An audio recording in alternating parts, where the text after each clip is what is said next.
This is Suzanne Wagner. Thank you so much for joining me.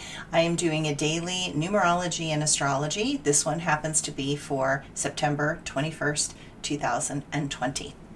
If you add all those numbers together, you get the number 16. And if you add the 1 and the 6 together, you get the number 7. The number 7 is about signs, and there are always signs. The number 7 is about having the capacity to notice those signs when they are presented to you. This number points out that all life have certain maps that are guiding principles to let us navigate through certain realities with grace and ease. Each life form has its priorities and focus that allow it to connect to this reality and this planet in its own unique way. They have their own methods of communication and ways to share, and the natural world tries to connect and communicate with us. Our angels and guides will use that natural world and environment to connect with us also. And those same guides recognize the levels of resistance and distraction that make us blind to the multitude of messages that they are attempting to send us, so we can find that pathway forward. Today, try to stop and listen to nature and to those subtle messages that are coming through. It will awaken you to a wondrous world where magic still exists, and that spirit is right there if you are willing to listen with more than just your ears. The astrology today. We start the day still in the Scorpio moon, making you navigate the complicated emotional waters of this sign. The best way to navigate it is to stay observant of what you and others are feeling, move strategically, and to simply notice the intensity that is running through your day. Later on Monday, the moon will move into the playful sign of Sagittarius about mid-afternoon. While Sagittarius is a party sign, I doubt that many parties will be happening, but it is a great time to communicate your ideas and higher philosophy to others. Venus forms a quincunx to Jupiter, and know that while you want more, you may not know that you want what you want more of. You will feel a restlessness move through you, and for some it will register as anxiousness and anxiety. Situations seem to continue to frustrate you, and those things that need to be completed just don't seem to finish.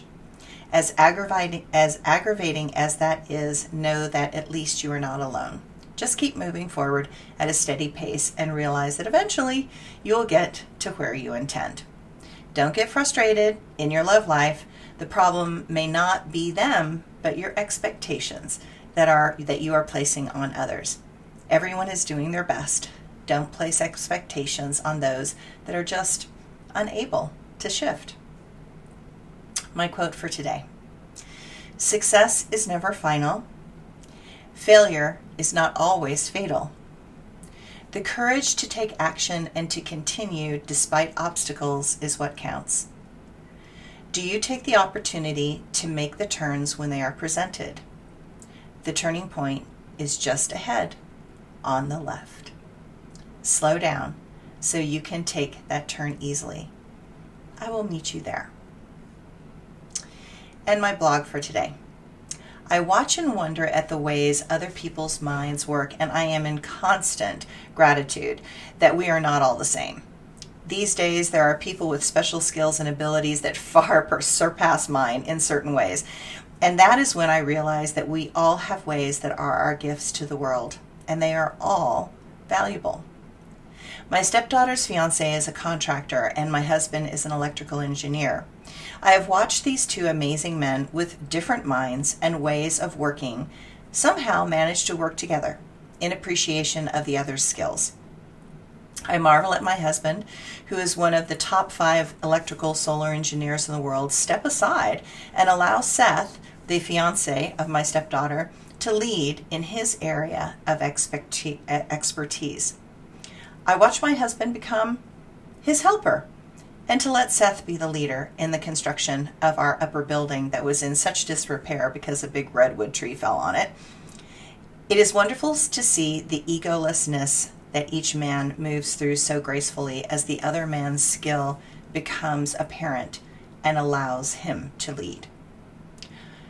I wish for a world where that was everywhere right now. We live in a time of opinions based on little or no real expertise and egos that need to be right. I sit back and listen to people with opinions that have no real connection or knowledge to what they are speaking. I learned a long time ago to not speak when I did not know the information. I learned to sit back and listen and hopefully learn. I have learned that I don't need to have an answer for everything. I have learned that is why others are there. We need to learn to listen again. We need to learn to let others with the knowledge and expertise to speak and lead us on the subjects that we have no real skill. We have become a society that thinks they have all the answers, but we are really a society of children pretending to be grown up in a dangerous adult world. When immature minds make decisions that override those with real skills and knowledge, that is when a society begins to collapse. Thanks, everybody.